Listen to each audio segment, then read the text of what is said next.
Here again, at your service. Let's do some more music vids. Before I start, I just wanted to give a quick shout out to my buddy Tom. I worked with Tom at Discogs. We both were in the trenches together, and he found my channel the other day. I saw him pop up on one of my feeds. And Tom, it was great to catch up with you. Tom is a top man. He is a man of honor and strong ethics and code. He is a very trustworthy and funny and smart individual, like we all were when we worked at Discogs. And amidst a sea of scumbaggery and douchitude that happened down there, Tom was a shining beacon of what was right and what was righteous. And Tom, I was really happy to catch up with you today. Tom's a great guy. I was really happy to see him pop up in my feed, and I'm glad he found me randomly because I haven't talked to him or seen him since the Discogs days. And there are a number of extremely smart, brilliant, funny, inspiring, creative people that made Discogs what it is. They're all long gone now, but Tom was one of those people.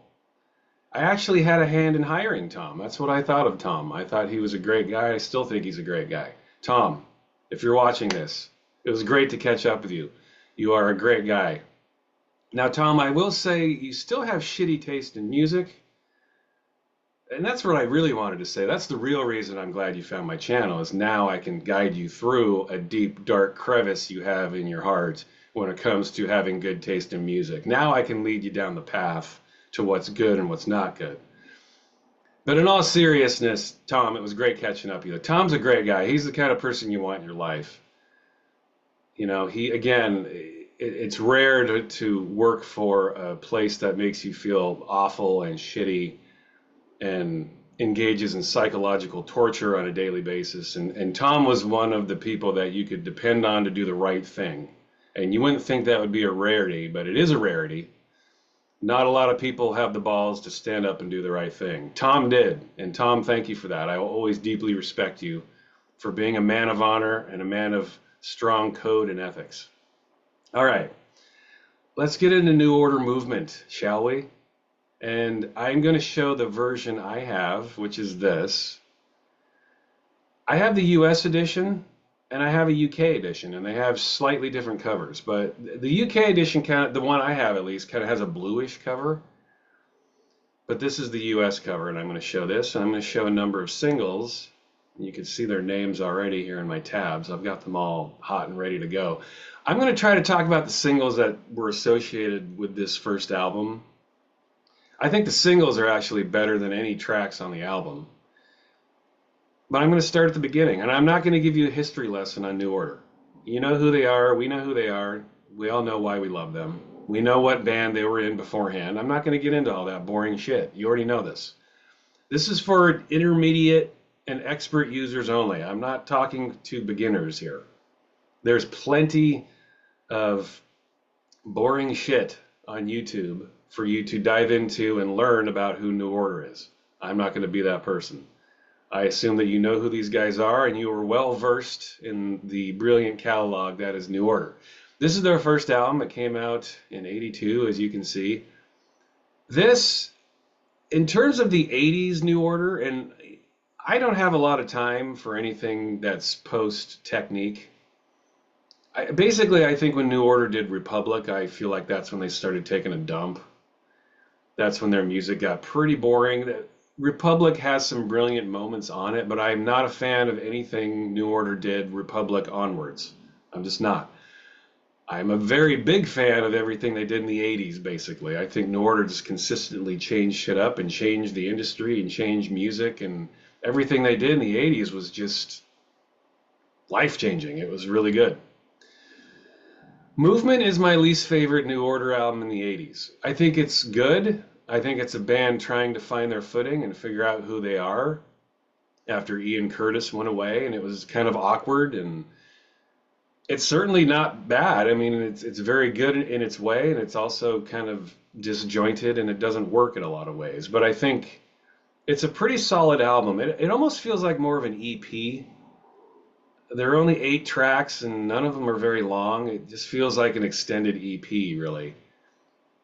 But there's some, I think I wasn't old enough to listen to this in 1982, but I think the consensus at the time was it seemed rather maybe quixotic or random that they were deciding to go on without Ian Curtis. I think people were puzzled by that. I think they just thought that they would break up or something. But when they put this out, I think people were definitely intrigued because they were like, oh, wow, these guys don't need Ian Curtis to be compelling. And they certainly proved that soon after this. But I think this album was compelling enough to get people's attention. And I think when they started putting out the singles, they definitely showed that they had an immense amount of creativity and talent without Ian Curtis. I always thought it would be interesting, though, and I think most New Order fans feel this way. It would have been really fun in hindsight to hear what Joy Division would have become had Ian Curtis not killed himself. Because Ian Curtis was way into electronic music. He was into Kraftwerk and Can and all the krautrock shit.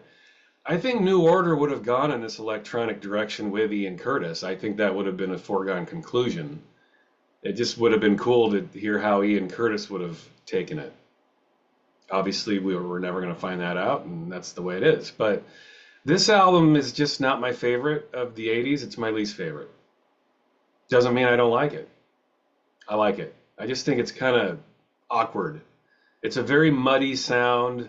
I don't want to say it's goth or whatever. I don't think it's goth. I just think that it's not produced in the best way, I guess. I don't know. When you think of New Order, you think of high polish and high sheen and high production, and this is not that. But this is their first album.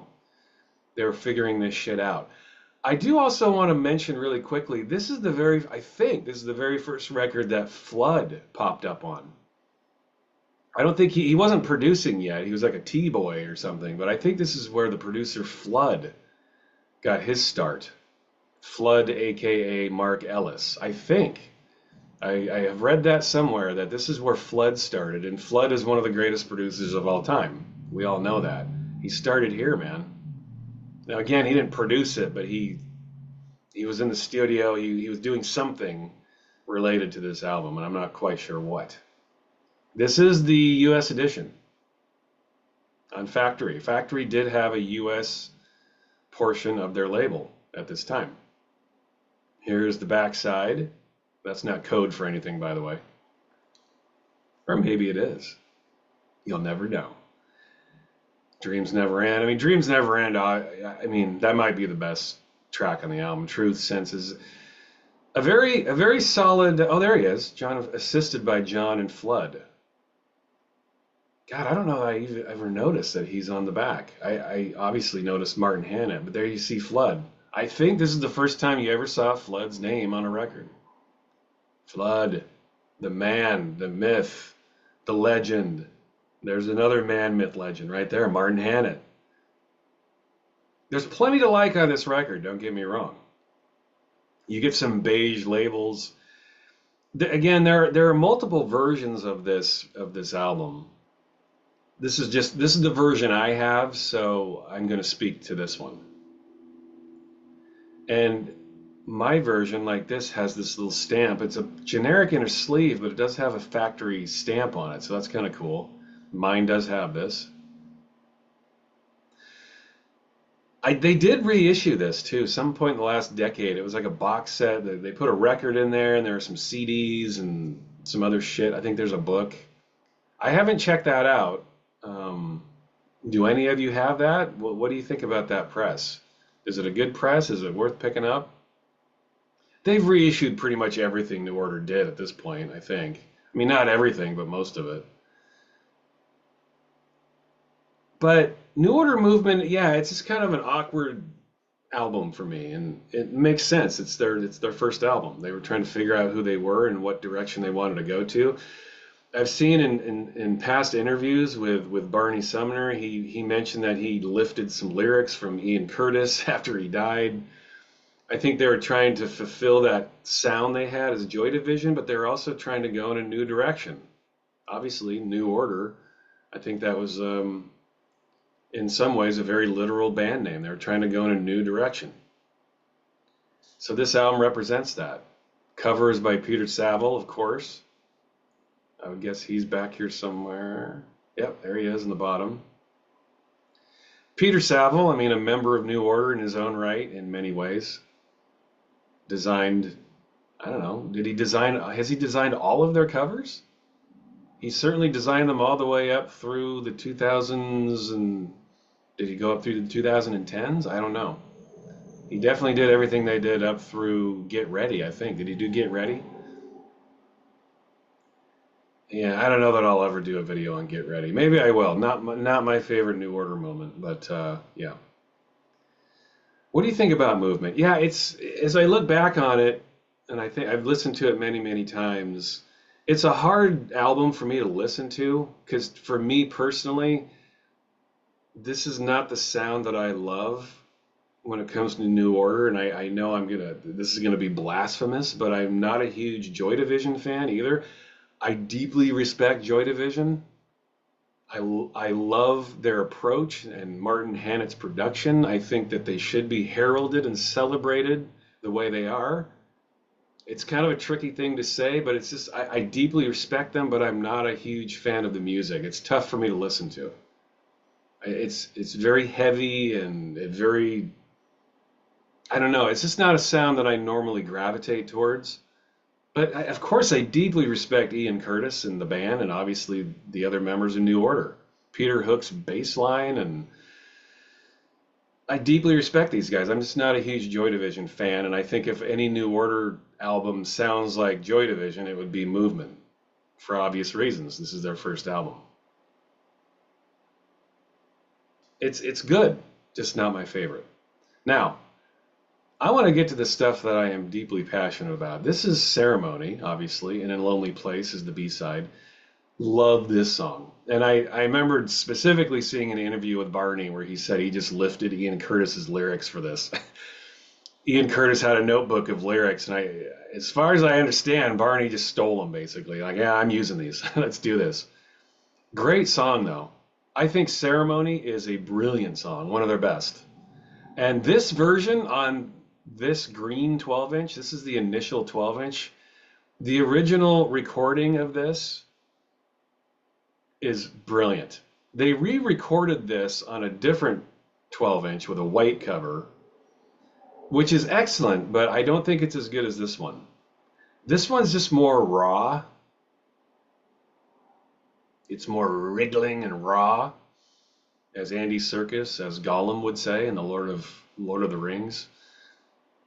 It's just a more raw sound, more punk rock, I guess. And man, this original version, yes, I much prefer it to the re-recorded version. You'll find that re-recorded version on the white cover, and then you'll also find it on the Substance compilation. But this is the version that I prefer. This original green 12-inch. Man, one of the best. One of the best.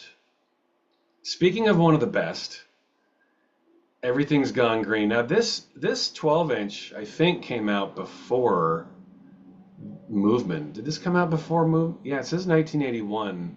I apologize if I'm not remembering the chronology. I mean, now that I think about it, I think didn't Movement come out? I think Movement came out in 1981 as well. This is the US edition. I'm going to back up a little bit here. Yeah, see, it did come out in 1981. When I was looking at that year, I was like, that doesn't look right. So yeah, Movement came out. Here's the white cover. I'm just here. I might as well show it. I do have this one as well. Yeah, 81. I was going to say, I thought that came out in 1981. Anyway, you get blue labels.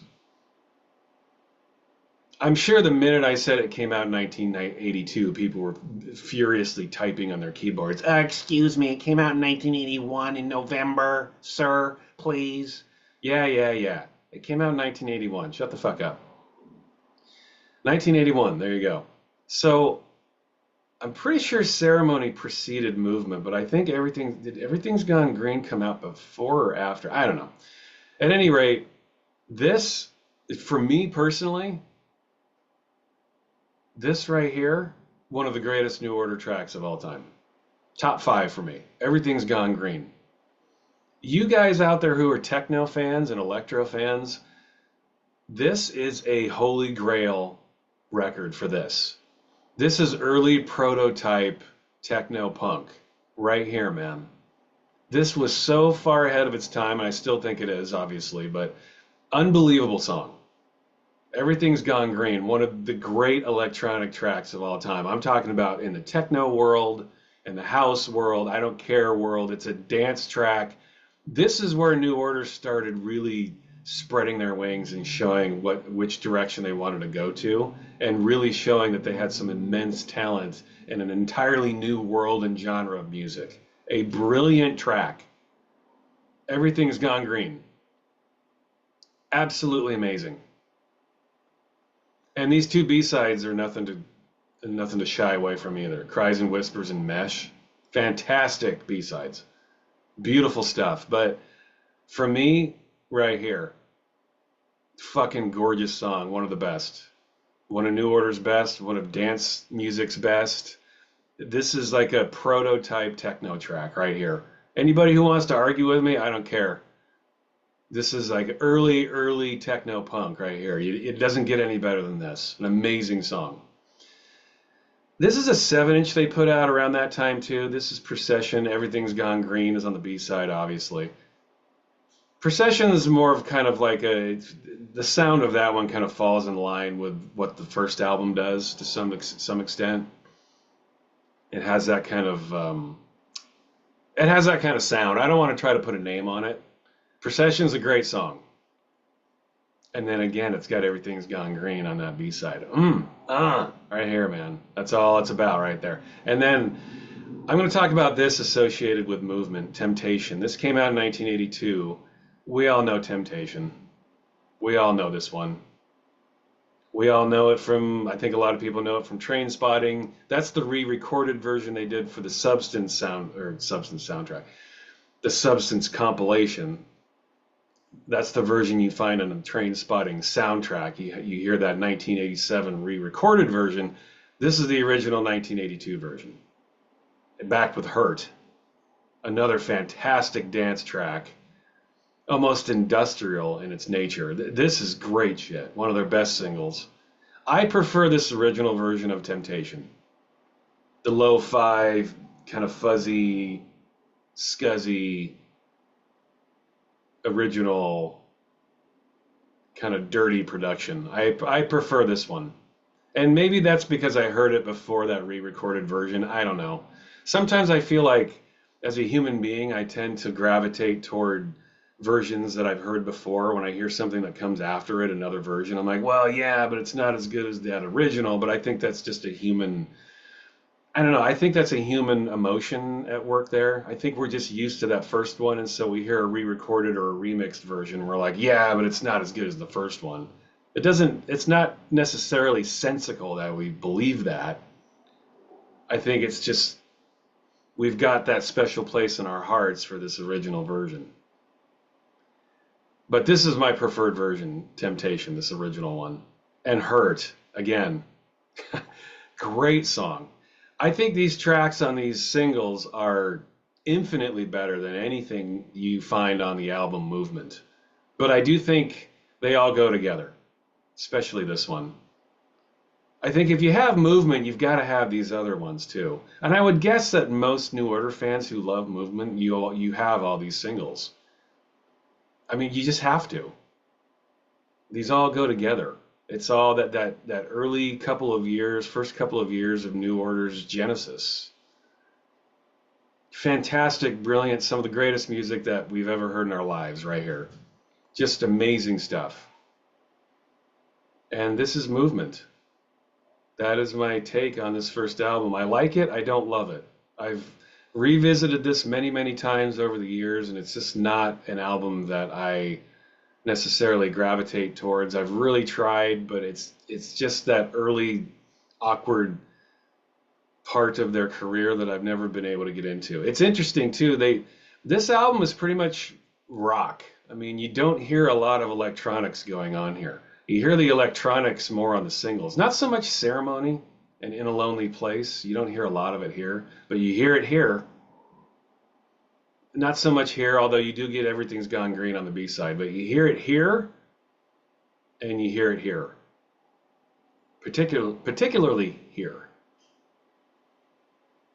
And it would have been fun for me to be a New Order fan at this time. Again, I was too young. I was only a kid at this point.